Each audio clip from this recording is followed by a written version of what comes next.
My mic was muted for a second. Why was that? But hello there, SpongeBob. Hello. Hello. Welcome to another... I unmuted? No, you're... Say something? Hello. You're good. You're good. Okay, beautiful. Welcome, folks, to another episode of Draw Bizzle. It's a shizzle where we drizzle and bizzle. Well, we don't do all of that every episode. No, we don't. You're right. You're right. But, ooh boy. Welcome, folks. Oh man, I just got a whole bunch of eye floaties. You ever have those eye floaties? I had like a whole fucking battalion of eye floaties just now. Like, is it... So there's eye floaties you get when you get... Usually when you get older. Which is like blood vessels that are like loose. And then there's also like... I mean, my eyes will get like blurry like in the morning when I'm like... You know, groggy and... Mm-hmm.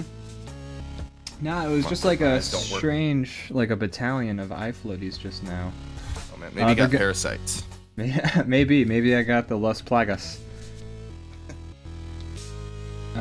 Cause they had shit with their eyes with the Las Plagas. Like in all the Resident Evils, if somebody's infected, they show the eyes, and the eyes are all like. Yeah. There's some wormies going on in there. Yeah, but anyways, folks, welcome to another episode of DrawBomb. Here we are. It's been a week. Well, no, it's been 2 weeks. 2 weeks. Yeah. Should we describe... 2 weeks. 2 weeks! Should we talk about... I feel like we should talk about why we weren't on last week. Yeah. And it's because Brandon... Fuck it. No, I'm kidding. No. I'm kidding. it was me. No, it's always me every other time. I will let the record show that I'm usually the reason there's not a show, but this time I'm absolved. It was me. It was me this time. I was supposed to go to a concert. We drove an hour and a half to Philadelphia. Me, Z-Newts, and Balbo Rocket in the chat. To go to a concert of the Avalanches. And we got there, and certain obstacles were in our way, certainly. But the main obstacle in our way was, on our way to the venue, I looked it up and saw that the show had been canceled a week ago. Oh my God. So, bit of a bummer. But honestly, there was other things sort of happening on that night that it's not worth getting into, but suffice to say, it was starting to look questionable that we were going to make it to the show in the first place. But wasn't meant to be. Wasn't meant to be, and then it turns out the show had been canceled, so it was kind of like all those extraneous factors were sort of like, it was kind of like a sigh of relief almost, like, oh shit, because like someone was gonna feel bad about the show, us not making it to the show in the first place, but because the show had been canceled, it kind of washes it out. So anyways, we were supposed to go to the Avalanches, This Boy Needs Therapy, and we didn't go because it got canceled, but that was during the show. And yeah,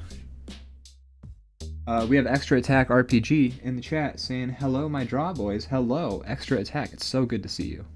Happy to have you here. Welcome. Brandon. Yes, Ian. Do you have anything you want to plug? No. What have you done? Filter. That's right.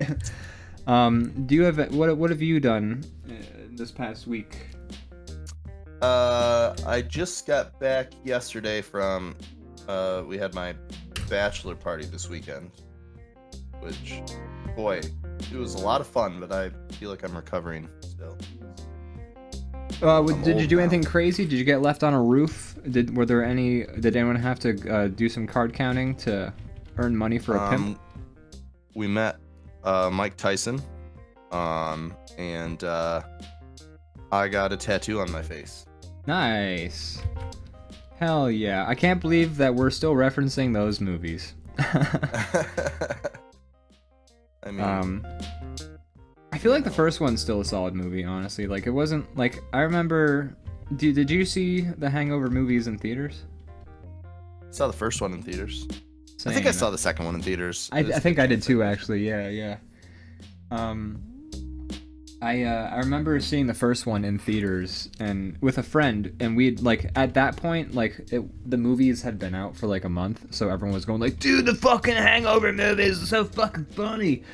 And so me and a friend, when the first one came out, people were obsessed. Like, yeah, so me and a friend loved it.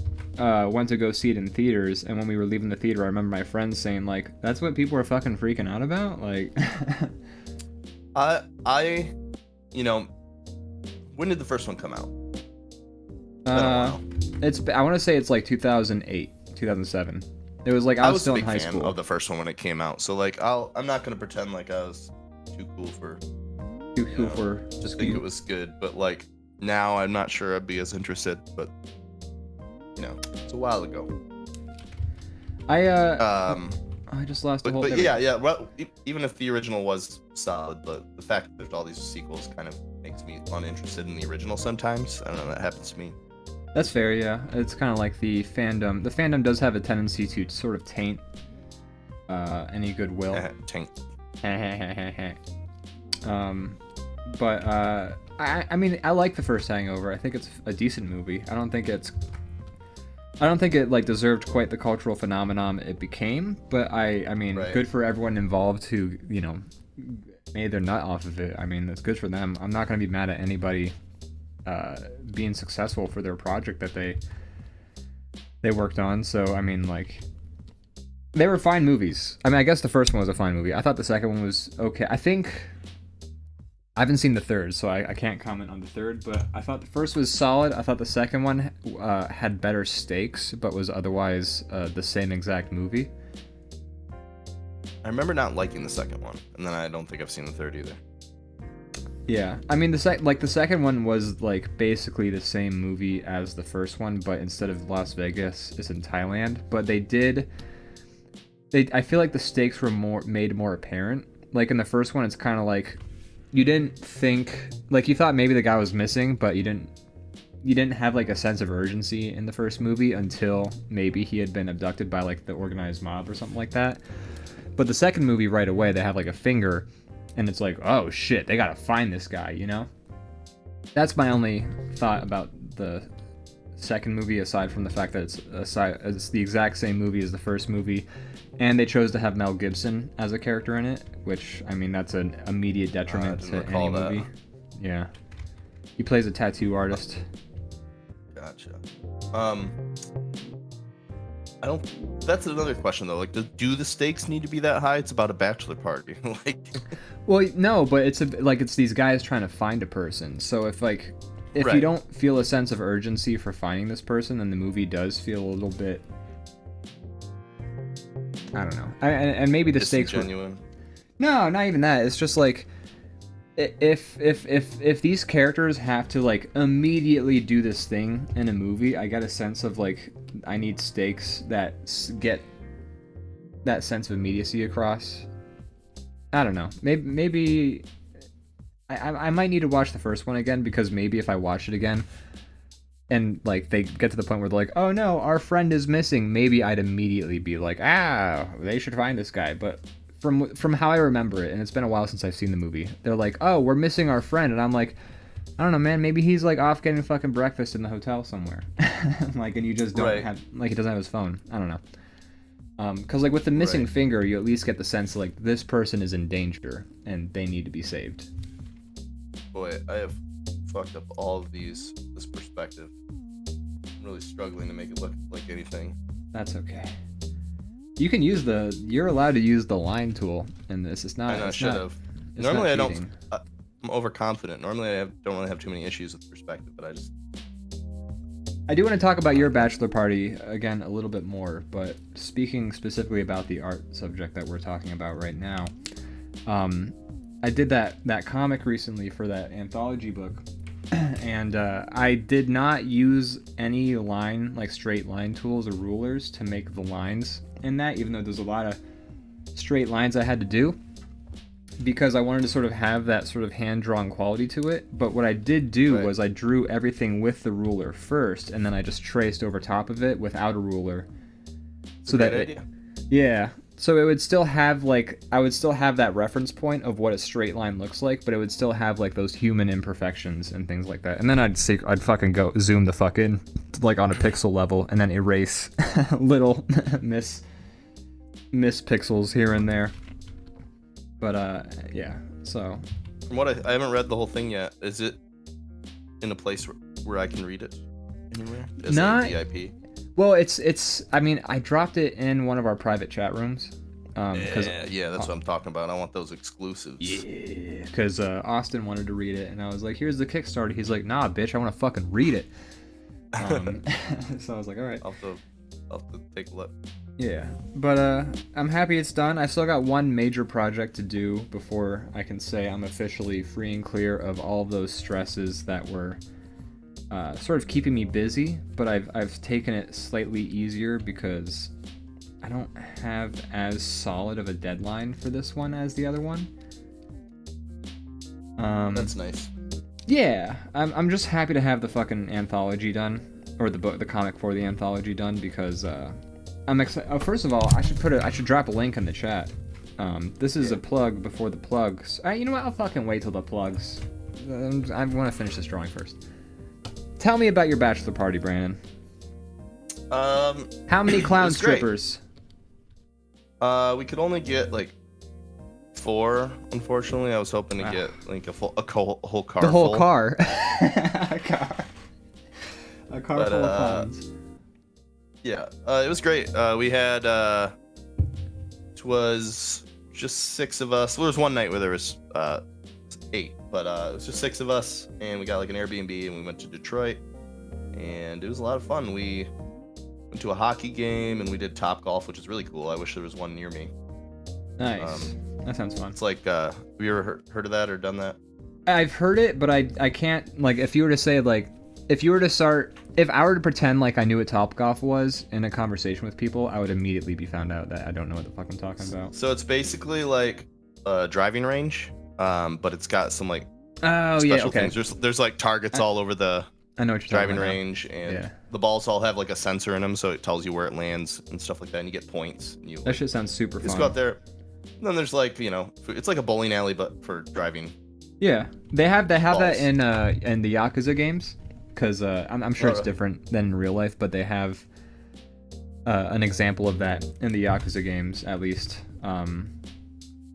Because like in the Yakuza games, there's like these targets on this driving range, and you hit the ball and it hits the target. And in the Yakuza games, the target explodes, which obviously it's not going to do in real life. But I'm sure in real life it like goes, "You have 10 points now," and then that adds to your score. No, it explodes. It's very expensive for them to have to rebuild it all the time. Okay, good to know. Good to know. Sounds fun. Yeah, but no, it was very cool. I enjoyed it a lot. Unfortunately, the closest one to me is like, I don't know. Oh yeah. 2.5 hours away. Of course. There's one in Detroit, one in Chicago, and I'm like kind of smack dab in the middle of both. So. I mean, good on Detroit for having Top Golf. I mean, that's like Detroit's got a lot of cool stuff. Detroit's not like, I think a lot of people think of Detroit in Detroit's definitely got problems, but it's still like a big city with a lot going on, a lot of culture, and a lot of like food and music and yeah.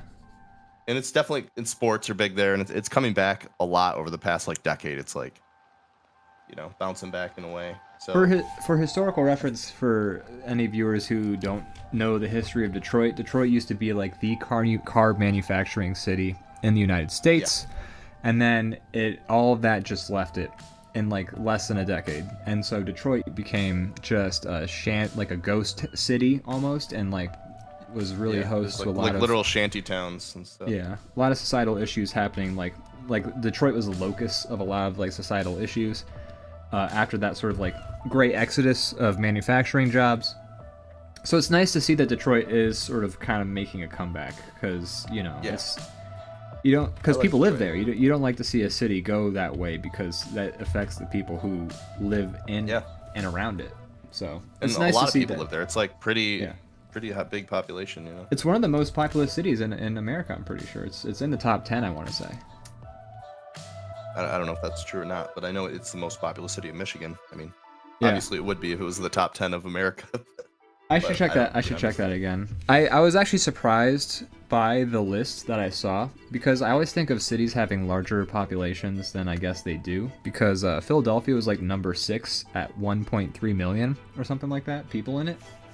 Which first of all does seem like a lot for Philadelphia. I lived in Philadelphia for a very long time and didn't feel like there was 1.3 million people in there. But Philadelphia is also a surprisingly spread out city. I would bet that that there's a lot of ton of people in Philadelphia because it's kind of like almost feels like a New York Junior type. Yeah. I don't know if that's insulting to the people of Philadelphia. No, everyone in Philadelphia will agree with you. We're like a mixture of New York and Chicago Junior. Like we're like, if those two cities, if there was like a slider between Chicago and New York City, and you put that slider like more like slightly towards Chicago, but like still close to the middle, and then you like downgraded its stats a little bit, you would have Philadelphia. Yeah. Captain Cheapy. I enjoyed it when I was there. I'm sorry. Yeah. I'm glad you had a good time in Detroit. That's awesome. Did you see Tim Robinson or Sam Richardson there? I did not see any of the Detroiters. Damn. Oh yeah, Captain Cheapy does say shame the Lions are 1-4 this season so far. Yeah, but that's what they always do. I don't even really watch that much football, but I am aware of their. I don't know. They lose more than they win, and it's been that way since like the 90s. I remember being a kid and people like actually like getting pumped about the Lions, but now it's like kind of like a joke type thing. Wow, that's a shame. Poor But Lions. we went to a Red Wings game and it was the first game of the season. And they won, so there you go. Hey! There's a one in the W column for There you Detroit go. game. Dub for Detroit. So, was there anything else you did during your bachelor party? That was cool, or I mean, yeah. We ate a lot of good food and went out to some cool spots. We went out to there's Barcade. It's like the same company of the one we went to when we were in Oh, Philly. no shit, really? It's like a chain, yeah. oh, Went there, and then we did this beer bracket where we took all the like shitty light beers. yes. This was actually you told me about this before the bachelor party, and I was very interested in hearing about these results, which you did. You slightly spoiled them for me before the show, and then we talked about like what if we acted like we had heard it for the first time for the show. But sorry, go ahead and tell us these results. So in hindsight, it was fun, but I hated it, and I will never do it again. Because you had to drink a lot of beer. I was so sick of that shit. Oh man, we did it the first night, like half of it, and by the second day we were just like, it was like a hangover, but it was like a different level. It wasn't like the worst hangover I've ever had, but it was like we were all like just felt like the smell of beer like made you want to like puke. Like it was just like after drinking all these beers, and not good beers, by the way. There's a few I like, but so anyways, we had 16 different light beers that are popular. Oh wow. In the U.S. And the first night we were very ambitious. We were getting like little samples, but we were like drinking them all. Second day when we were like sick of it, we were pouring them out after we had our taste. Doing like a wine tasting sort of thing, or you're like, yeah, we're like, nope, get this out of here, dump. Yeah, so it was like a lot of beers. First place, according to 5 of us voting in a bracket style, which isn't a perfect science, but still is fun. First place ended up being PBR. Which we makes me feel validated because that's what I buy the most, and also of the light beers, and also B, what I had guessed would win, or at least get close. We discussed before you went off on your bachelor party, which I was planning on going to originally, but it's just the money for the travel. I don't blame you, man. Like flying out here twice, like within like a month and a half, that's expensive. Yeah, but I would have. I mean, the money we spent on the trip too. I would have loved to have been there, though. I mean, you know, I've been to exactly 0 bachelor parties. I know you would have had a great time. I know, but I get it. But hey, I'm still gonna be there for the wedding and for some time before and after. So I mean, let's go crazy. Exactly. Be a great time. Yeah, but you know, we discussed the results. You asked me what I think would probably rank at the top, and I kind of agreed with you almost exactly, which I thought would be fucking Pabst Blue Ribbon, followed by Stella, followed by Labatt's, and Labatt's. Well, you go ahead and tell the results, but we pretty much agreed that these would be the top, I think. Yeah, that was my predictions, probably in that order, but I was keeping it like in no particular order, just because, you know, I don't think I have like that fantastic of taste that I could tell you what the top of the top was going to be. I just personally, those are the ones that I find myself most drawn to, and yeah, all three were in the top 4. Somehow Coors was in the top 4, which I feel like this invalidates all the other results. I was talking trash about it the whole time. I don't have a hatred for Coors Light. If I had a hatred for anything, it'd be Rolling Rock. That was the lowest one. No we shit. hated it so much. It disgusted us. It was the worst one. We rated it the lowest. So I remember funny. we were sniffing the cup and somebody was like, "It smells like urine," and then somebody tasted it and went, "Ah!" That's so it was fucking literally funny. the lowest of the low. I had we have a buddy who I actually saw in September in Philly. Like we've seen him.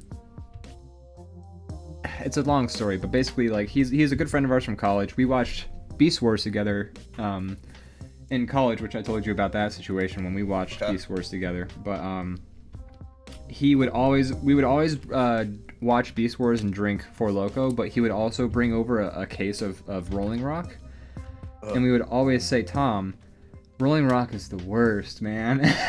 Like, but Tom loved Rolling Rock, and it was also cheap as shit, so he would buy it. And yeah, we had a chance to see Tom again recently. He didn't bring Rolling Rock, but whenever I think of Tom, I think of Rolling Rock and vice versa. So there is like a sort of happy memory attached to Rolling Rock for me, just because it's sort of based around a person who I really appreciate. But I do know that Rolling Rock is fucking rancid piss. I used to drink it when I was like younger, like, you know, when I was like newly 21, or maybe even like you know, like high school age, when I shouldn't have been. Yeah.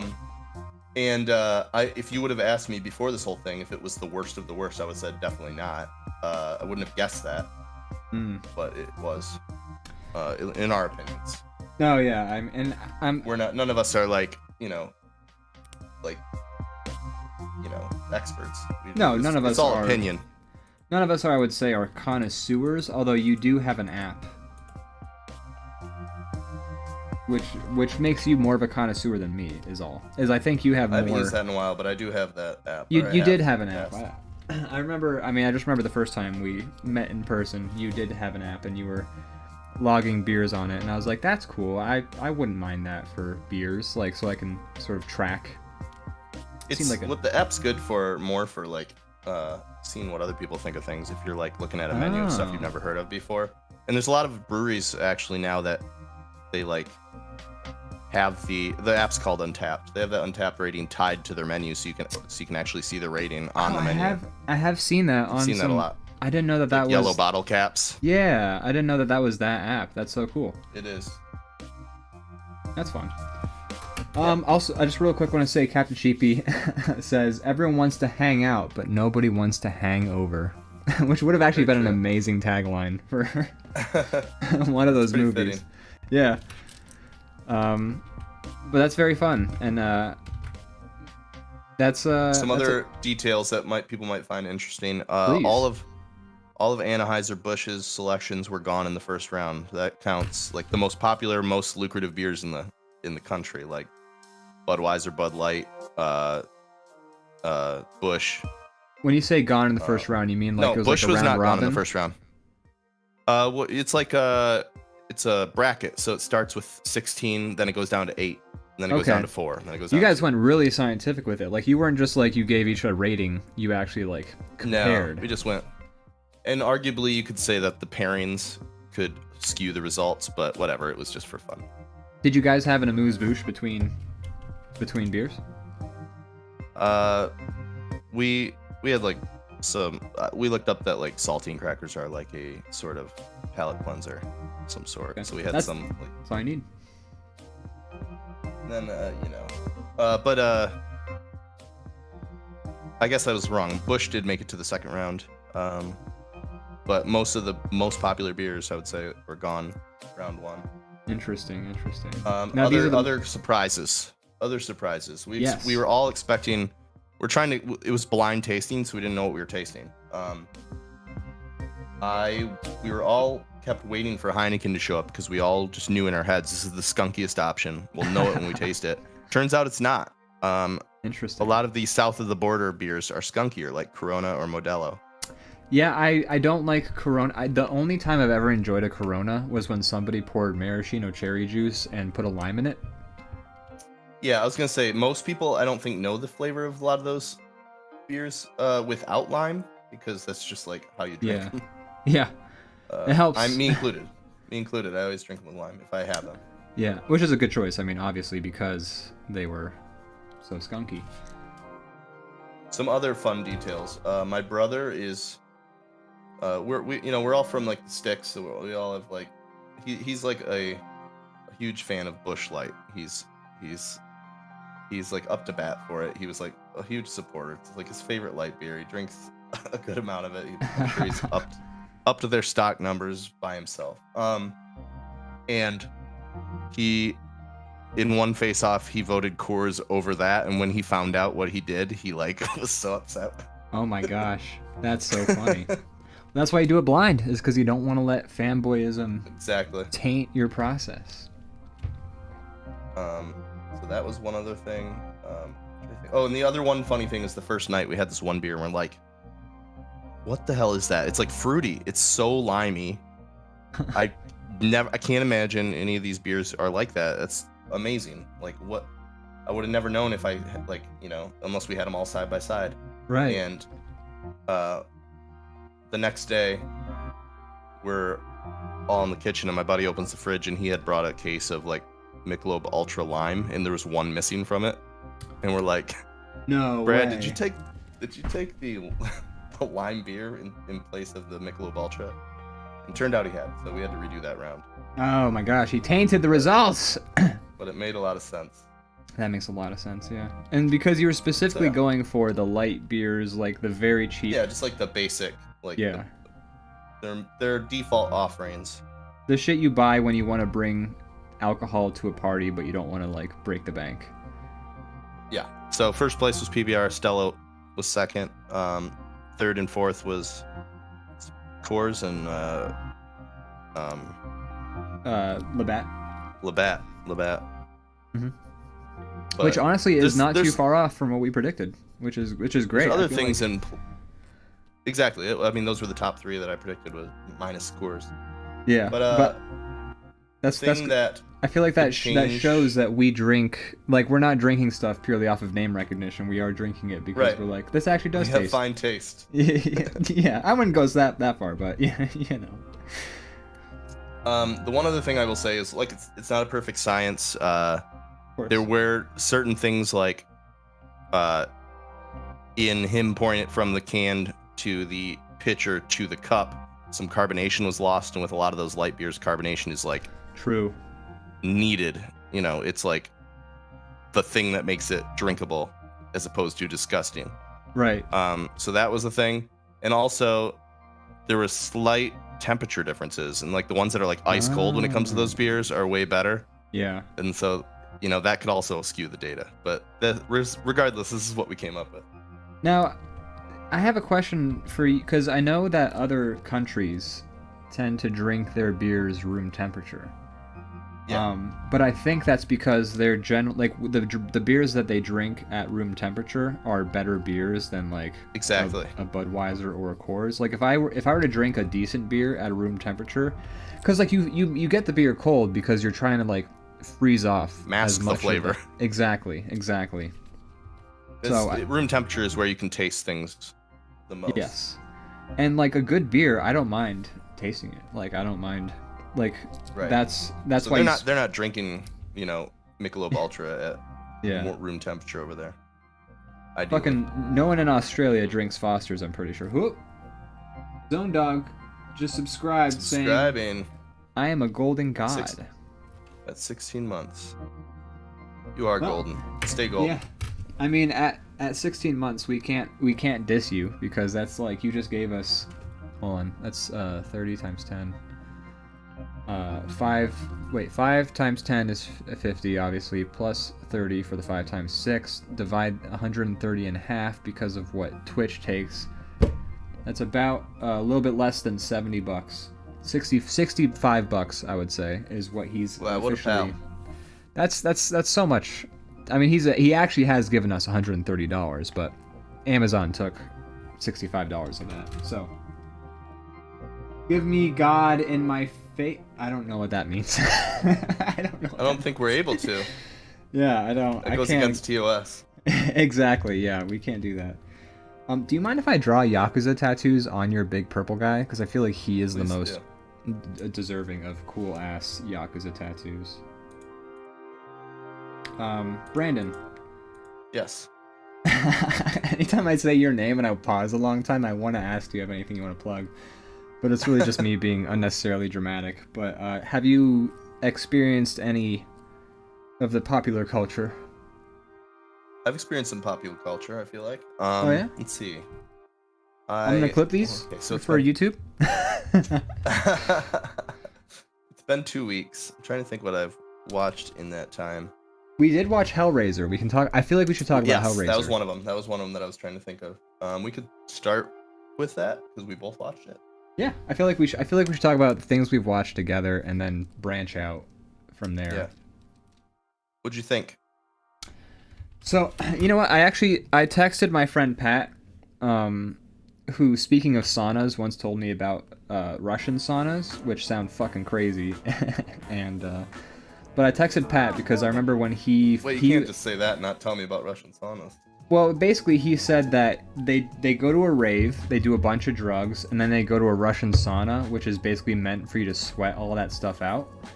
And so you basically like sober up not instantaneously, but over the course of that sauna. It's not quite like a regular sauna. It's like formatted differently somehow. I don't know much more than that, but that's why they sound crazy to me. Is you just get fucked up and then you go to this Russian sauna. So I have to imagine the Russian sauna is kind of similar to like a Denny's at 2:30 in the morning. Yes, or a Waffle House. If everybody's on drugs there. Yeah. You're getting a certain vibe. A Denny's, a Waffle House, or a IHOP at 2 to 3 o'clock in the morning, that's going to be a Russian sauna for you. Got it. But, so yeah, I texted Pat, because Pat and I like to talk about movies and music a lot, because I respect his opinions, and I assume he respects mine. I never like to say, like, yes. But I said... I thought that the new one was decent. I expected worse, which I did. I mentioned that in our chat. I expected much worse out of this movie than I did for the new Hellraiser. Yeah, you and I talked about it just a little bit before we watched it. Because I was saying like, the trailer looks Hellraiser-y. Yeah, from what I gathered from a lot of people I talked to, a lot of people saw the trailer and thought like, hey, this doesn't look too bad. And you know what? They weren't wrong, honestly, because like I said, it was decent. It was better than I expected for a new Hellraiser. Some of the visuals were cool, like the Cenobites, this like machine, like there's like a Dwemer device like on somebody at some point in the movie without like getting heavily spoilerish, but there's like this device that's like implanted into somebody, and that looked really cool. Like, all of the visuals, I feel like whoever was in charge of, like, the visuals of the movie did a great job and, like, nailed it. And I like the way the environments would shift like a puzzle box whenever somebody was gonna get taken by the puzzle box. I thought the ending was weird and anticlimactic. I didn't hate the ending, but I feel like the note, like, when the movie ends, we were all just kind of like, oh, okay. I guess we're done. Hellraiser. Yeah. Which, like, I understand what the ending was going for, which was sort of like a final bit of like cosmic horror to kind of like keep you unsettled, and I don't think that's a bad thing to do, but I feel like how they ended it, it didn't hit like a movie ending needs to, especially for a 2 hour I honestly movie. kind of forgot about that ending until you just brought it up. So if that tells you anything, that I totally forgot how the film ended. Yeah, I mean, like the ending is kind of like it looks like one of those internet pictures like that you'd look at of a freaky face, or like this like freaky face that happens in Inland Empire. It's like this like freaky like this like sort of freaky body horror thing that you see. It's not like you're being like shocked or anything like that, but it's sort of just like an unsettling image that it ends on, which is fine. I understand what that they were going for that maybe. But when the credits start rolling, I feel like especially for a 2 hour movie, the credits rolling needs to feel like something, you know? And I didn't get that Yeah. feeling. Like we all just kind of were like, Fair. the credits start rolling and we were just kind of going like, oh, okay. Yes, we're Like done here. Yeah, like I respect what they were trying to do, but I don't think it hit what they were hoping it would hit. Yeah. But I thought the story was serviceable, but I felt like it was super generic, at least especially when you compare it to the original Hellraiser movie, which I thought story structure wise was really cool. Like I thought that what the plot was for the original Hellraiser was like intriguing and was actually fascinating and like was unique. And so when this new movie is just kind of like, it's a bunch of teens who got a puzzle box they got to deal with and monsters are killing them, it's kind of like it felt like every other horror movie in terms of the plot. But that being said, I feel like they did like, as far like if they're gonna have a generic plot, I feel like they did at least do it well enough where I wasn't mad and I enjoyed my time with it. Yeah. It was watchable, which is a higher, when you make something a sequel of something or a reboot of something like more than a decade after the source material, odds are it's going to be almost unwatchable. Yeah. It seems like that's the trend. I'm not saying it's impossible, but it seems to be what keeps happening over and over again. Yeah, absolutely. So, as like we said about like Prey or any of these similar vibes, it's like, just go watch the original. It's actually good. But I guess this is a sequel, and so as far as sequels to this source material go, sure, it's fine. If you gotta watch a reboot of a series or a sequel, I don't know, like, was this a reboot? Was this a sequel? I don't totally know. I feel like you could say technically a reboot because like they redid designs of popular characters in it, but also like who cares what either way. Yeah. But yeah, I mean, look, as far as new version, like if we're gonna have fucking every like media studio just not making new ideas and just bringing the same old shit over and over again, you could do worse than the new Hellraiser. But if you want to see a good ass Hellraiser movie, just watch the original. Like in the original Hellraiser movie, I did not enjoy the final girl in it. Like as a character, I will actually say I felt more connected to the final girl in this new Hellraiser than I did the original Hellraiser. She gave me heavy Aaliyah Shawkat vibes, which I appreciated. Made her feel a little bit more real, but I also appreciated that she was a flawed character who, like, she wasn't rational, but it made sense because she was sort of like her character. Like, I feel like they set her character up where when she acted irrationally, because you have to have characters act irrationally in a horror movie for the plot to ever happen, I feel like they set her up to do those sorts of things more successfully than a lot of other horror movies do, because it was clear that she was dealing with something. She had like issues she was dealing with. She was addicted to drugs, so she was sort of struggling with that, and like it wasn't like addiction was portrayed in a very like 2D manner either. Like she had her vices, but she wanted to fight past them, but she had struggles with them. I feel like her as a character was solid, more so than the final girl from the original Hellraiser. But that doesn't mean it was a better movie. It just means that I feel like her character was stronger than the daughter character from the original Hellraiser. But that's, I think, the one thing I would give over top the original is the final girl. Agree. I didn't hate the main character. They set up the twist in a way where it was subtle enough. Where should we just go into spoiler territory? Like, do we give a shit? Sure. You can slap a little like spoiler thing. Spoilers. When I watch it. Yeah, exactly. But yeah, there's a spoiler where one of the characters is actually working for this rich old guy who is trying to get people caught into the puzzle box. And when we were watching the movie, I was like, damn, this dude lives in a big-ass swanky apartment.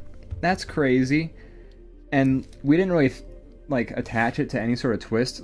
I mean, the main character and her other three characters that she sort of, like, lives with all lived in an apartment that felt like an apartment you would share with three other people, you know? Which I thought was, like, different than a lot of modern... like, because you see so many, like... TV shows and movies nowadays where they're just like, hi, I'm working as a bartender at the fucking IHOP, and then, not that IHOP has bartenders, but whatever, but like then you see their fucking apartment that they live in, and it's like spacious and it's huge. Yeah, and it's like a big like loft, and it's like beautiful. And yeah, it's like it's been going on forever. I mean, it's been going on since like Friends.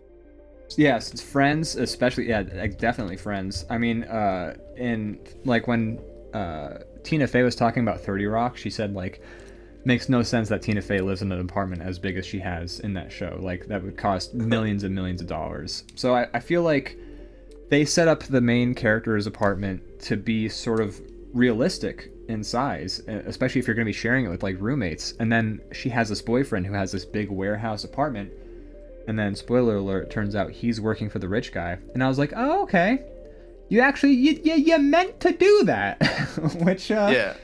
I can't be mad. I'm actually, like, honestly, I want to applaud them for that a little bit. Like, you kind of took my expectations and you used that against me, I think, a little bit. I don't know if that Right, I mean, they've been putting people in apartments they can't afford, like we said, for, like, 30 years, so you just let it go. It's just a rule of, like, yeah, I will suspend my disbelief for the living quarters always, because it's been happening for as long as I've been alive in everything I've watched. Exactly. Like, I get it. It actually had meaning to it in this. It had meaning to it, which I thought was a good way. Like, and it that's subtle. Like, that was the only, I think, aside from the fact that he's the reason they find the puzzle box in the first place, and that should have, like, sort of set you off, obviously. But it's like a small enough scene where, like, everything they did setting up that plot twist was subtle enough that I'm like, yeah, no, that's how you do foreshadowing. This wasn't the first truck they've robbed, you know? Yeah. Like, so this is just something they do. Something that he did, which is also why you think maybe he has all this money because he's always, like, robbing these storage containers or whatever. I don't know. But so yeah, I feel like that plot twist was foreshadowed in a subtle enough way where I do have to give the creators credit for that. And the characters were well done, but otherwise, you know, just go see the original. It's a more fun story. Yeah, we should watch the sequels. We originally watched Hellraiser 1 in our bad movie night group, and it was a good movie, which is always a great surprise. Yeah, Not I love that I when was that expecting happens. it to be god awful. It's just, you know, old campy, traditional effect horror films usually fit into that slot of bad movie night pretty well. It was great. I enjoyed it. Yeah, I had a lot of fun with it. I did expect it to be good because that Pat who I was talking about, he was the one who originally, like, a year before pandemic happened, he had come into work the one day and he was like, hey, just watch the original Hellraiser again. Still a great movie. And I was like, we should watch that sometime.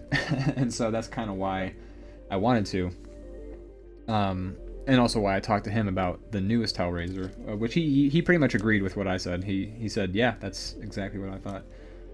I do want to say real quick, Zone Dog, who we did also watch the new Hellraiser with, says, I'll be honest, fellas, I didn't think it was so hot. I'm not saying it's hot. I'm saying it was decent. Like, it was better than other things we've watched. Yeah, it was better than expected. It was better than other horror movies I've watched that have come out recently. There is.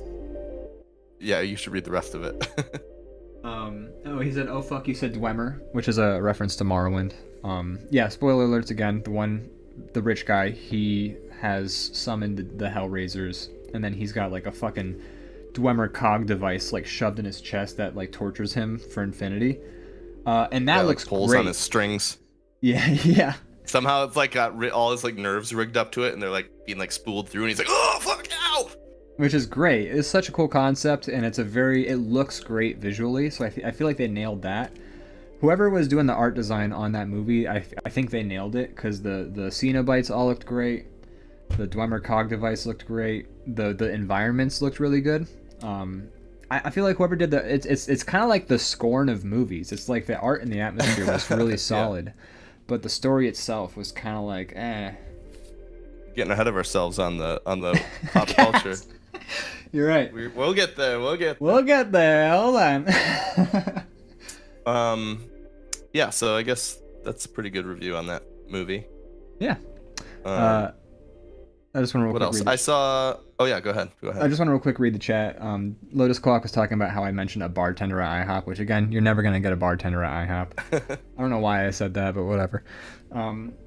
Last time I went to the IHOP, I asked the bartender for a tall mug of maple syrup and got drunk on the spot. And then Zone Dog responds to that saying, "I did the same and ended up in a sticky situation." Lotus Clock says, "I noticed the two bomb men on the left have their fuses lit, but the bomb men on the right don't. Aren't they dead?" No, it's just because I think Brandon and I tend to draw our bomb men differently. Slightly different. I'll have to light their fuses. Yeah, that's how you can tell if a bomb has died. Yeah, their fuse goes out, and that's canon. It's like the Allspark from Transformers. The bomb man lore goes deep. That's right. It goes as deep as fucking Hellraiser. Clive Owen, or Clive Barker. I'm sorry, Clive Owen is different. That's a different person. Little known fact: Clive Owen wrote the Hellraiser films before he became an actor. That's right. But yeah, Clive Barker, he wrote the DrawBomb lore. We hired him out. But yeah, do you have any other? I feel like I've said all I can say about. I don't think I have anything else to say about Hellraiser. So I mean, I don't know. There's worse ways to spend 2 hours. I do think it didn't need to be 2 hours. I feel like they could probably cut down somehow. It kind of checks that box of. I don't know if it's true for everybody, but if I go into something with expectations hyper low, mm-hmm.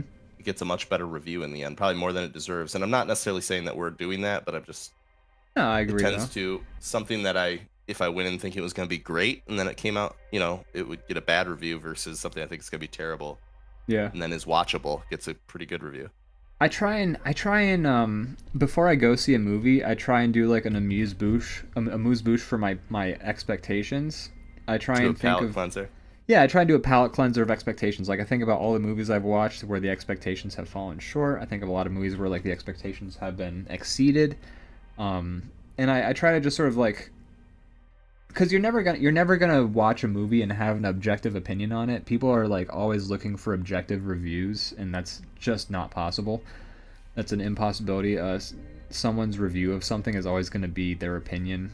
It's like a subjective analysis. That's what a review is. Yeah. But I do try and sort of come in as fresh as possible so that I can sort of, because expectations are also a killer of joy sometimes, and I don't want that to happen. Time. Like if it's like a movie that I would have enjoyed, but my expectations are ruining that for me, that's me. I'm doing myself a disservice. So I do try and go in either with lowered expectations, because then I'll enjoy the movie more, or I try and go in with no expectations, which is obviously, there's no metric for like there's no bar saying like Ian's expectations are exactly point blank. But I do try and sort of temper myself when I watch something. And that movie did exceed my lowered expectations. That's good. Probably a healthy way to do things. Yeah. It wasn't like fantastic, but honestly there's worse reboots. There's worse horror movies that are even like, I've seen worse original horror movies than the newest Hellraiser, but yeah, I don't know, it's decent is what I'll say. If you haven't seen the original Hellraiser, you'd like it. but you should watch the original Hellraiser because it's a way better movie in my opinion. I agree. Have you experienced any other popular culture? I have. I saw Barbarian. Oh, nice. Which is directed, I believe, written. I don't know if it's written, but at least made by one of the guys of Whitest Kids You Know, which is like a sketch comedy show. For those who haven't watched it. Yeah. And it's pretty. I give it a good review. I think it was. I enjoyed watching it. It's made well. There's some twists and turns. You should go in blind. I'd suggest that with any movie, but yeah, really this one benefits from it because I mean you don't even really know what the threat is until the threat is there, and then you're like, oh, okay, this is what we're watching. Okay, I got it. And it's really weird and really uncomfortable, but it's made well, I thought, and while some of this, like, some of it is a little dark, it's still pretty enjoyable. I enjoyed it. Oh, should we give scores, or should we just say we liked it or didn't like it? Like, is this? I don't want to get into scores. I mean, you can if you want to, but I don't even know what I would have to like sit down and decide what that metric would even mean, or else I was gonna be throwing out numbers. I kind of think of it like a 7 is like I liked it, but it didn't wow me. Anything above that is something that I was like I walked away impressed by. Anything below that is sort of getting less than I liked it. So like I'd say the new Hellraiser, I would give a 6.5. I like that was decent, but it didn't blow me away. And you know, okay. there's better movies than it. Gotcha. I'd give it a 6.5 to a 7. I don't know, somewhere between there. Okay. Well, you know, I'll think about that for future reviews, but I'm not gonna jump on that train yet. Just because for those YouTube clicks, motherfuckers love numbers. They love aggregates. Okay. All right, I'll come if up we with want a to be metric. on Metacritic, we gotta come up with numbers. And that's ultimately the goal. Yeah. I enjoyed it. I thought it was, you know, you could tell it was written by somebody who's worked in comedy, because there's definitely some like clever and funny moments in an otherwise very tense like film. Yeah. So that was fun, and acting was good, and there's some twists and turns, and it's like a horror movie. I enjoyed it. It's fun. Huh. One bad thing, we watched it on Sunday, and the whole thing, kind of the basis of the horror is based around someone going to an Airbnb and things going wrong, and it was at an Airbnb in Detroit, and I was going to one in 5 days from then, so that was a little unsettling that was the theme. Gotcha. But yeah, I recommend it if you like weird horror films and you like something a little more creative or unique. But it is kind of gross and unsettling for a lot of it too, so take that with a grain of salt. Okay, good to know. Lotus Clock says I give it 5 bomb men out of pi. There you go. That's the rating. I'll have to do the math to figure out what that means, but no, Yeah. I'm not going into it. I think that means it's like at least 130%. Because pi is 3.14. 5 out of 3.14. Oh yeah, so wow. Yeah, that's a great rating. That's a good rating. That's a lot. That's a good number. So How high can the percents go then? Oh man. That's a good question. Yeah, that's where it. If you can break 100, then what does this even mean? This is like a What's the Final scale? Fantasy limit break. Like, what's going on here? But you would recommend Beast, Barbarian, whatever the fuck? Barbarian. Yeah, Yeah. I thought it was fun. It's super weird. Now, A don't little depressing at moments, but I enjoyed it. don't spoil anything for me, obviously, because I do want to see it. But is there is there a sort of explicit reason why it's called Barbarian, or is it just kind of like a murderer is a barbarian of sorts? I think there's like you could draw like the fact that some of the actions in the film are barbaric. Okay. And that's like the obvious one.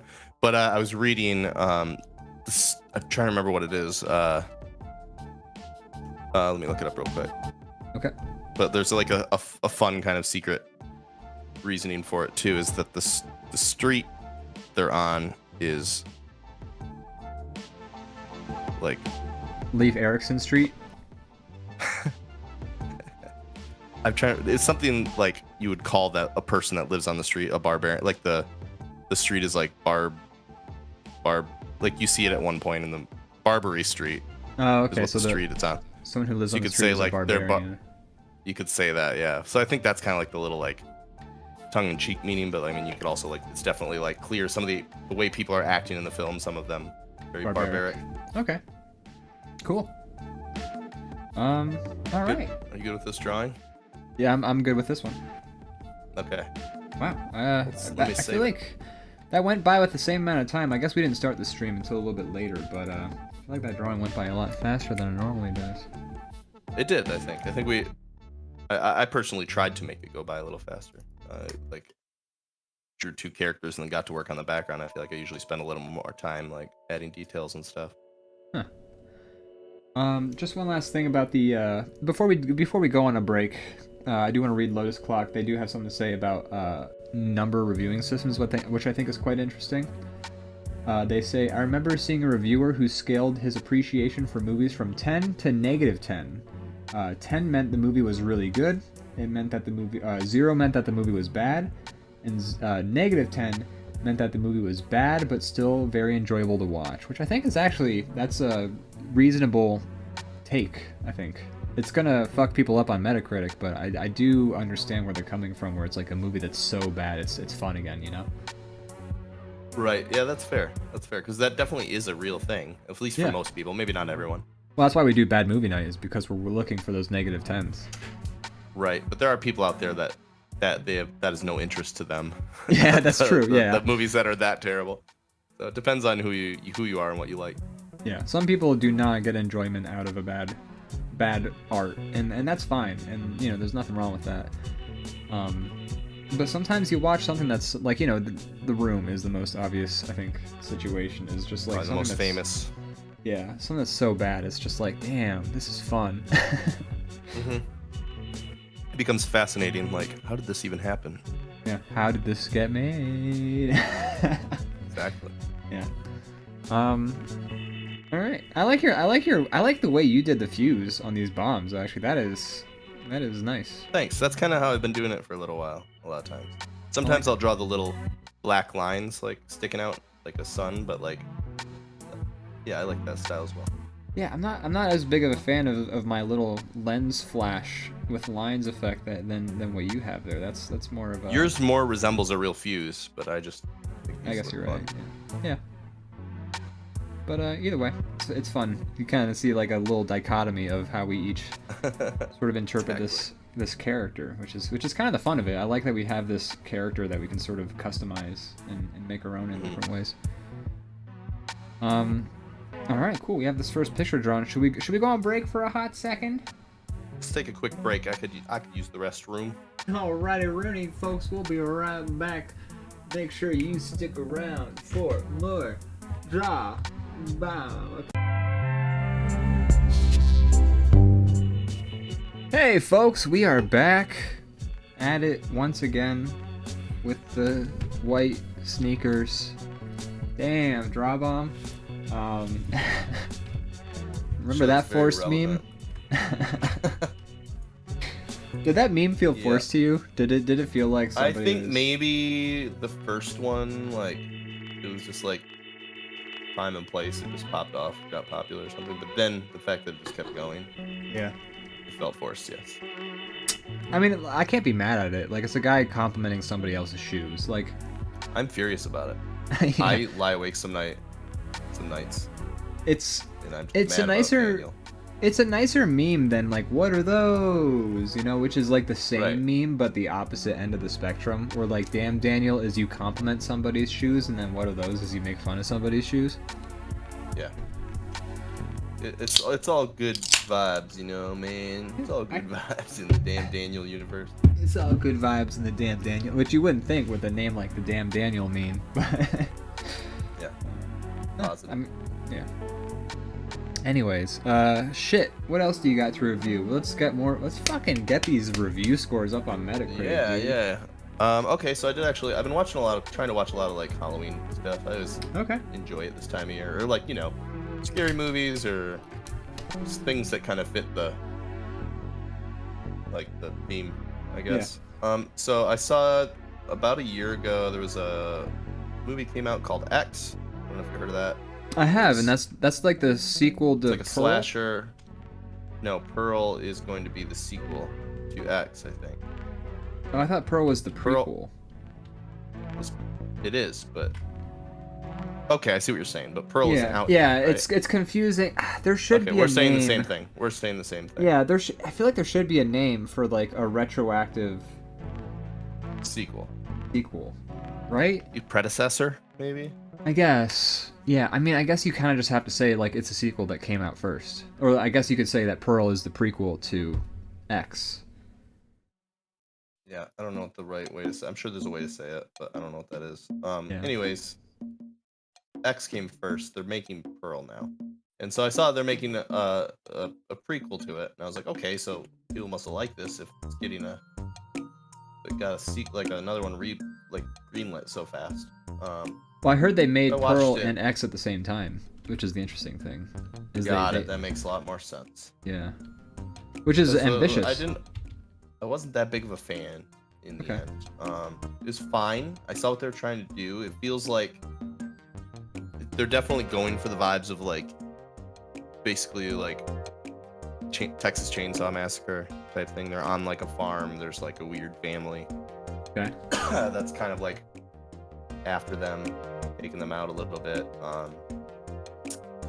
And it takes place in like the 70s, but it's also meant to, I think, feel like a love letter to 70s like horror films. Yeah. It's not meant to feel like a modern horror. Which, I mean, that's definitely a vibe. There's like throwback vibes is very much a real. Yeah, and I do enjoy that. I like when not only the subject matter but the actual like filmmaking style matches like a time frame. I think that's always a fun kind of thing to experiment. But I wasn't that crazy about it. It was fine. I watched all of it. I wouldn't say like I felt like my time was wasted or anything. It was just like a slasher movie, but I don't know. They were trying to do this thing where the main character. I was looking at it the whole time, and I'm like, why is the main? And I don't feel like this is a spoiler because they go to a farm with these two like old, like they must be like in their 80s or 90s, like backwoods, like scary looking people. Folks, yeah. And they're the bad people, obviously. That's the part that's like the spoiler, but it's not really because they look right off the bat, like from the moment you meet them, and they look like monsters. But like the guy's makeup was okay, but it still felt like fake or over the top. But maybe once again they were going for that like older style of horror. That's the hard part about a lot of throwbacks is like they kind of get that wiggle room where when something sucks, like the special effects or the makeup, you have to kind of be like, well, is that part of the throwback? Yeah. Was it intentional? Because you rate it differently if a decision is accidental or intentional. Yeah. But anyways, the guys, even though it looked kind of like weird, it still was like fine. I didn't hate it. It looked, but the lady looked like so weirdly, like the makeup to me looked so bad, and I was just like, why is this? And eventually it clicked that the main protagonist is played by the same actress as the old lady, and I feel like they were trying to say something with that a little bit, like interesting, because there's more parallels between these two characters than just the fact that it's played by the same person. Like there's character parallels. Okay. And that's kind of like what the whole movie's about, in a way. So I think they were trying to do something with that. But God, she just looked bad, in my opinion. Yeah. A decision can be intentional, but it's still like, I think what it ultimately, it still has to reflect on the overall product, you know? Yeah. Well, it was just like a basic slasher movie. The kills, I guess, were pretty fun, and I mean, that's about all there is to those movies, really. It's like, I guess, the villain and the kills, but I don't know. It was fine. Better or I worse won't than watch Hellraiser? Pearl. I enjoyed Hellraiser more. Hellraiser Okay. was more interesting. Okay. So on a scale of Hellraiser to Pearl. Yeah. There you go. You're gonna Or pick one or the other. Yeah. Cool. Is there anything else you have to say about that? Like, I'm curious. I've heard of those movies. I've heard about Pearl more. I think I probably saw ads for X when it was coming out, but I've been seeing a lot of ads for Pearl, and Kid Cudi's in it, and he plays Oh, really? a porn star. That's funny. Kid Cudi's been doing a lot more acting lately, which good for him, you know? Yeah, I like Kid Cudi. I like Kid Cudi too. I like him. I like his vibe. But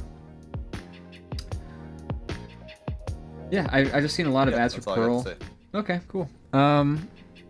We saw. That was what made me want to watch it though. Is like I saw Pearl, and I'm like, okay, wow, got another movie.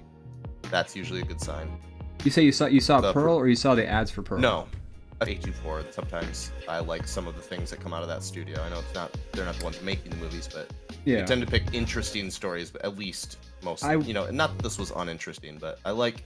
There's a lot of they do unique. They put their money into more creative pursuits, I think, than some other studios. I haven't looked too much into A20. I feel like A24 is new, like a newer company compared to a lot of them. I think their first big hit was like The Witch. Okay, that's recent. That's more recent than like like 5 years ago, maybe 4 years ago. So that makes sense. So because I get similar but different. I think they did vibes. Hereditary. Okay, I get similar but different vibes from them than I do about Blumhouse, which I'm not mad at Blumhouse. I think Blumhouse has a great business model, which is they put like $1 million into a horror movie, and if it pops off, they make $8 million, which is like 8 times your investment, which is smart. And it means that they produce some really unique horror movies, but it also means they produce some trash sometimes. And I ain't mad about that, but I got a similar vibe from A24, where they were. It seems like they're putting money into a lot of horror movies that are unknown, that are more indie than like a Halloween movie or something like that, and sometimes they're good. And so I've been sort of like, anytime I hear Blumhouse, I sort of go like, it could be good, could be bad, but when I think of A24, I sort of perk up a little bit more, because I feel like they have a slightly more of a vetting process, Okay. Austin is here to correct us that it is older than that, which makes sense, but I didn't know. Okay.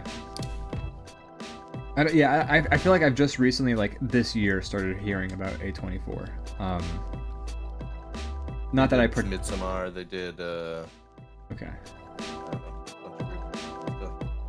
I think it's what are those two brothers?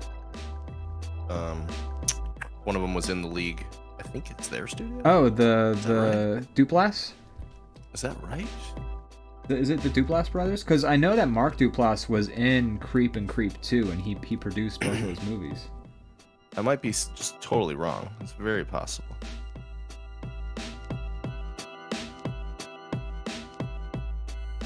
I have no idea. Probably just bullshit. While you look that up, last night you were asleep because you had your bachelor party. You were still kind of like working that off.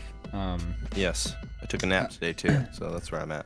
Okay, I took a lot of naps today. But the movie night crew, we did watch Beast last night. Okay, so this is 2012 is A24's. Okay, thank you, Zone Dog. I appreciate your help with us on that. And I'm wrong about the Duplass brothers. They have nothing to do with this. Okay, I do like the Duplass brothers. Ignore me. The Duplass brothers do tend to put their produced projects that I do enjoy. Not everything. I didn't, but they do tend to produce projects it feels like people seem to enjoy. If it's not me, it's other people. Like, I was not a fan of Mark Duplass was in this, so I mean whatever, but I was not a fan of Need Not Apply or whatever, that movie that's like based off of that newspaper listing where it's like, I have a time machine. You know about that movie? No.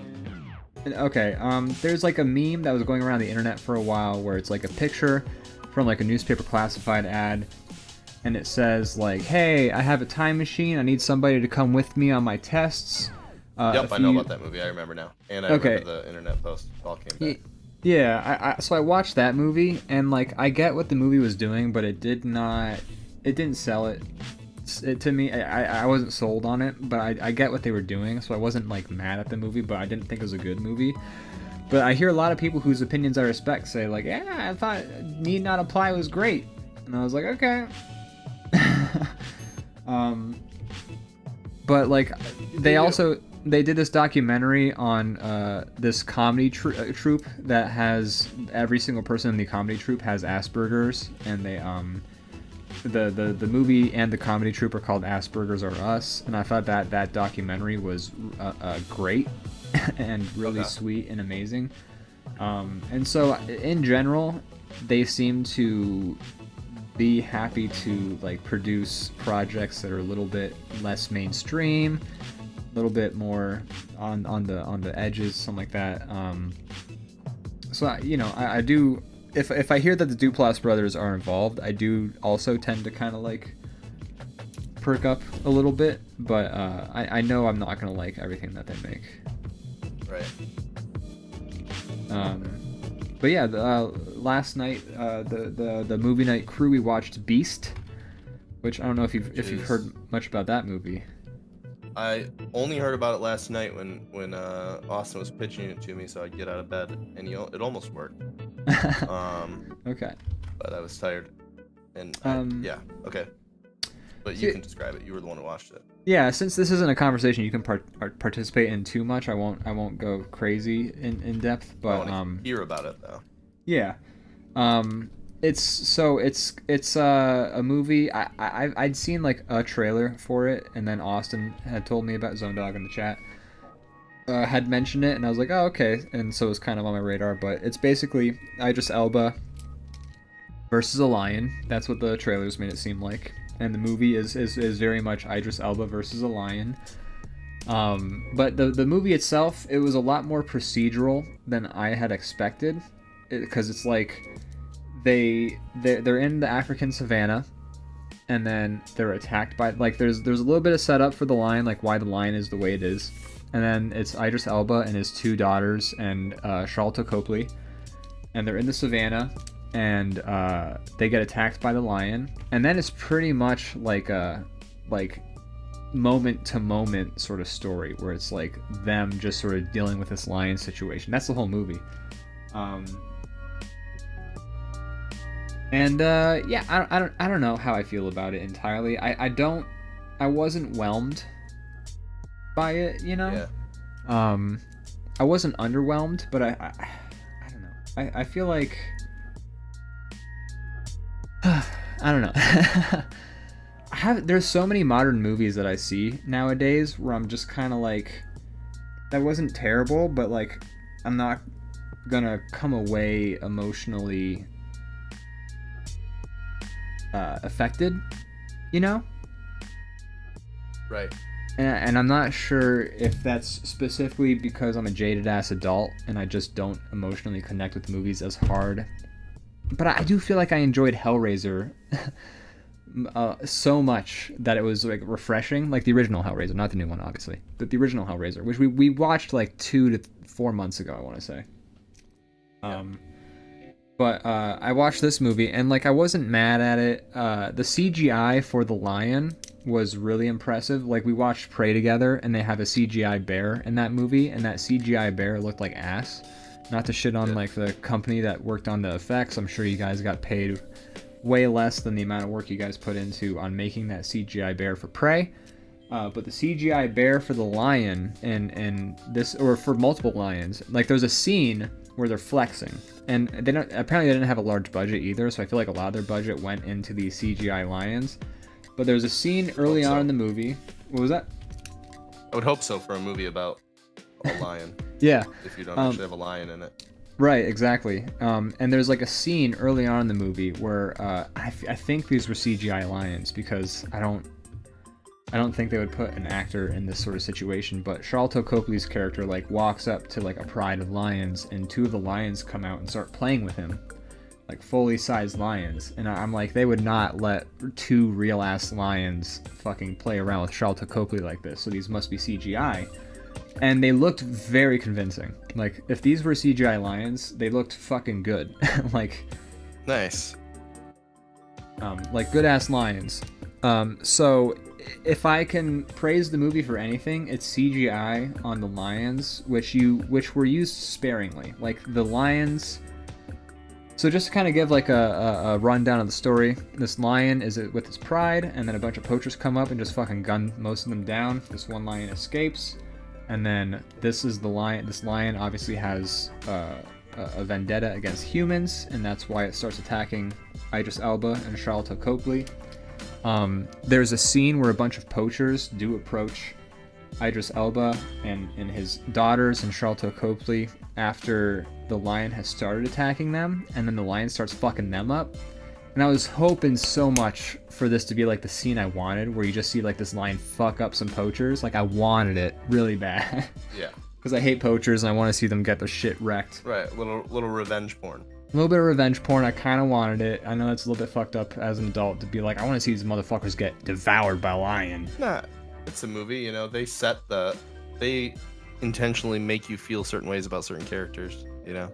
Yeah, and I hate poachers from the outset. Like there are, and I read like a thing recently where it's like about a bunch of anti-poachers who like murder poachers, and like I saw the number of poachers that they've killed, and it was like a surprisingly large number, and I was like, good, let's bring that number up.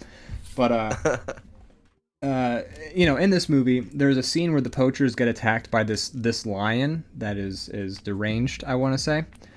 But you see like one guy get tackled by the lion, and then everything else happens off screen, and it's just kind of like, man, that's where like I feel like the movie really showed its budget. But for the most part, the movie is very procedural. It's like they're attacked by the lion, they're stuck in this Jeep, and then this is just them in the Jeep dealing with like a lion. It's like, you know, it's like a movie where like a bunch of people are stranded on a It's like that the older movie we watched where they're all on the island, they're all getting older, and it's just kind of like the movie is the course of the day as they try and get out of this situation, you know? The old movie, as in the movie titled Old. When you said the old movie, I'm like, they made an older beast? What do you? Oh no, I thought it was called Older. It's called Old? Okay. It's called Old. Okay, yeah. But yeah, like that so yeah, so it's like it's and I actually like movies with this sort of plot where it's like these characters are in this situation and they got to figure out how to get out of it, and like the movie is just procedural them trying to get out of a situation, you know? I like that. It kind of feels like a video game, because a lot of video games, like Half-Life, is kind of like that, where it's like you're a scientist in a science lab, you got to get out of the science lab. It's just like a procedural process of you trying to get out of a bad situation. I enjoy watching movies like that, and so this movie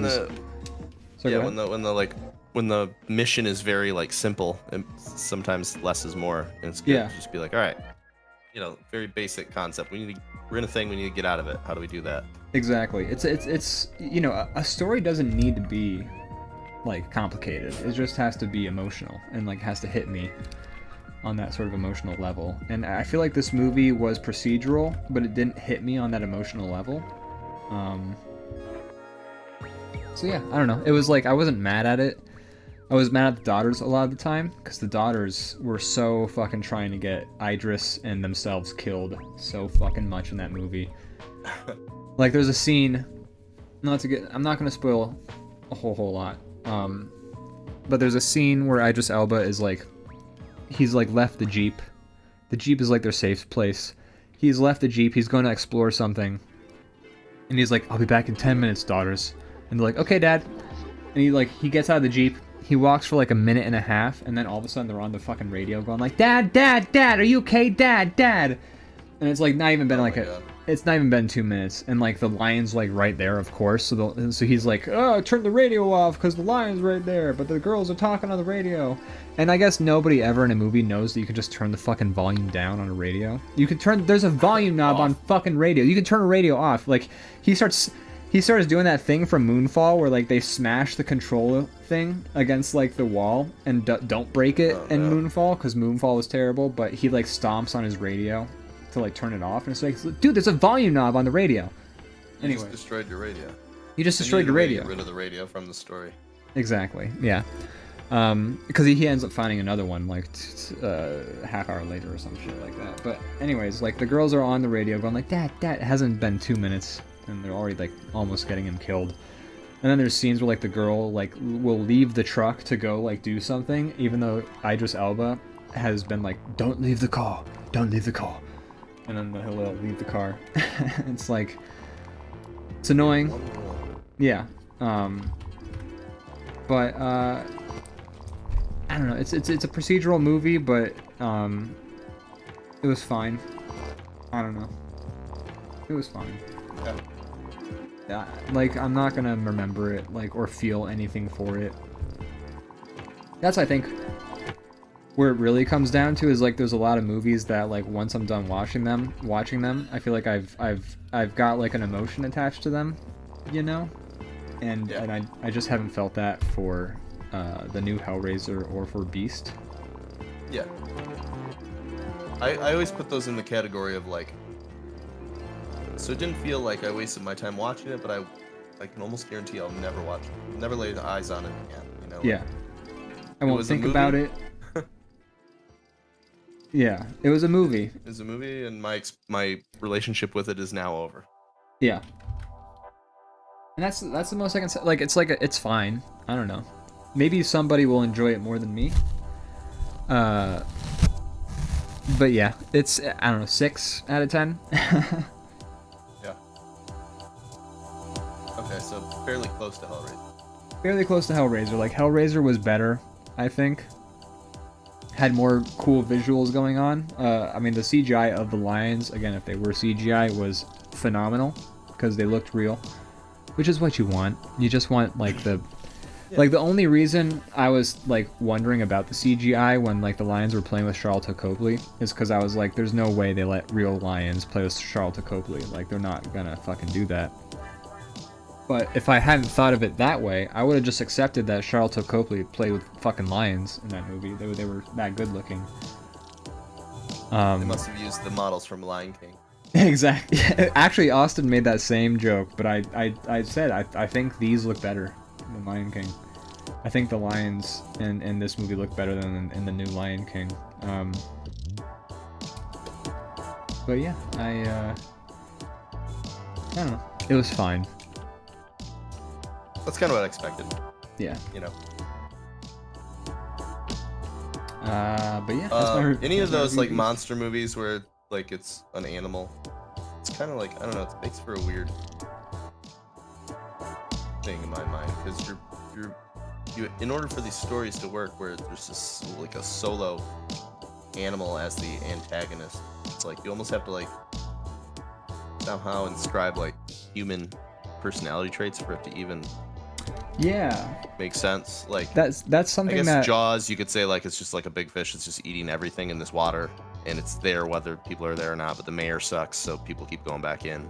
Yeah. But like if you watch like Cujo or something, I mean it's just like this dog is like on a mission to like break you down doors and get, it's like it probably wouldn't happen. It would just wander off. You know, if you got near it, you get fucked up, but it's not gonna hunt you down. Yeah, they kind of handle that in this movie by like having the lion lose his pride to the poachers in the like first 10 seconds of the movie. Right. So it hates humans now. So it hates humans, but like the entire movie, you know, we were all just kind of like, I mean, I can't be mad at the lion. Like the lion. Right. That's also the thing is you always feel like passion for the animals because they usually like, you know, animals are kind of more innocent. Yeah. Once again, they don't have like the same human. Animals don't commit fucking genocide or war or shit like that. Like they will. On the flip side, there are stories like I forget what it's called. There's an old movie with Val Kilmer and some other guy, and it's rude that I say some other guy because I believe the other actor is also like probably as equally as popular as Val Kilmer was at the time. Yeah, but you remember Val Kilmer from it, and it's unfortunate. And but That's the way it is. It's about unfortunately. these two lions who are like siblings, and they kill a ton of people while they're building the railroad. And these two guys have to like hunt it down, and it's a true story. It's like a legit. Oh. This actually happened. Lions are actually stuffed in like in the museum at like Chicago. Oh wow. But I forget what the movie's called. Edge of Darkness. Michael Douglas is the other one, so arguably more popular. Oh yeah, Zone Dog in the chat with the knowledge. Thank you again, Zone Dog, for being here. Really appreciate you. Low key, I was kind of hoping that would happen. I was waiting for him to like drop the info. That's the nice thing about having a chat. I know, right?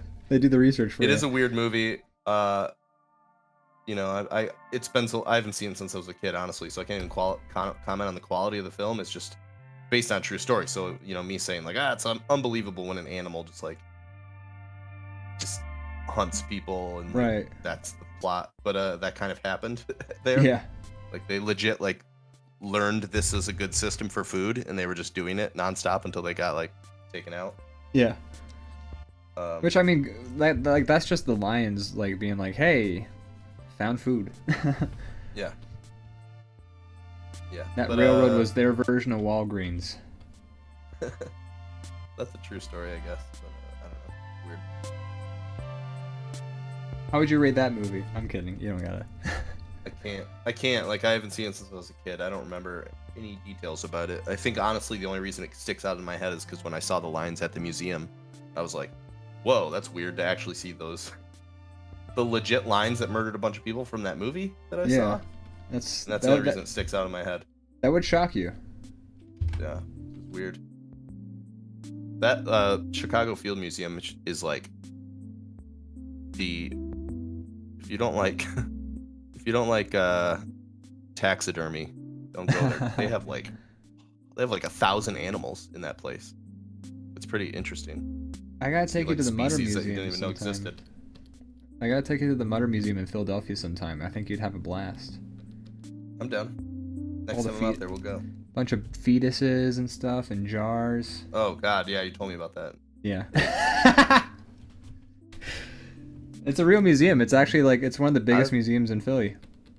I'd be willing to check it out, but I would be probably disgusted, disturbed. Yeah, we'll have lunch after, not before. Morgan may not want to come. I mean, it's not like grotesque. It's just like it's like a human fascination sort of thing. It's like these are. I've seen like the bodies exhibit like. Yeah, Body Worlds. Travel around like a long time ago. Yeah, I've seen that too, and they had fetuses in that as well. This is like deformed fetuses through like birth defects and things like that. It's a very. But yeah.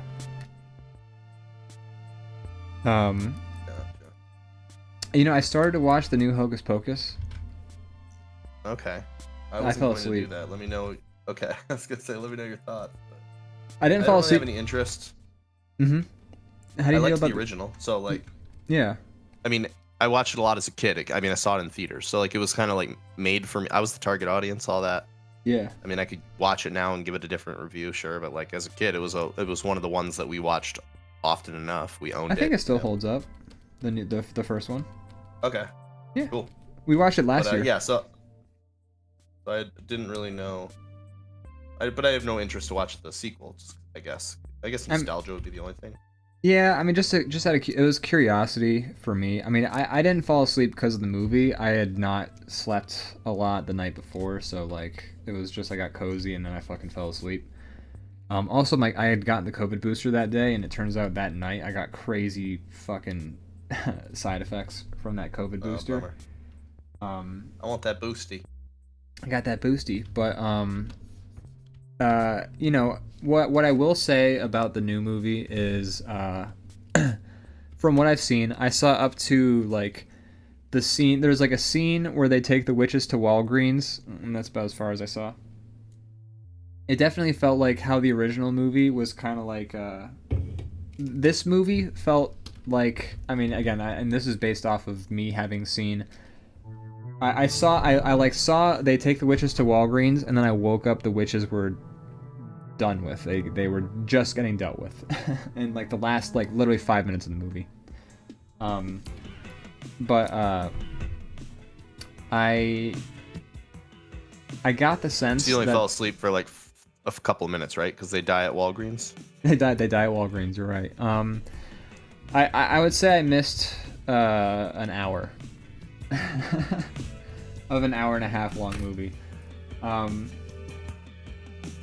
what I will say is, it seems like they were setting the witches up to be more sympathetic characters, because the beginning of the movie starts with them as like kids before they're witches, and like they're like getting set up for like an arranged marriage. The Bette Midler witch is. Gotcha. And so it seems like they set the witches up to be more sympathetic than just like outright evil, like in the original, which I think is kind of dumb, because Disney's doing that with everything, like with Cruella. Yeah, it's not necessary. Not necessary. Witches, they want to eat kids so they can live forever. That's all you need to know. I will say it, in the case of witches in Salem, it's slightly.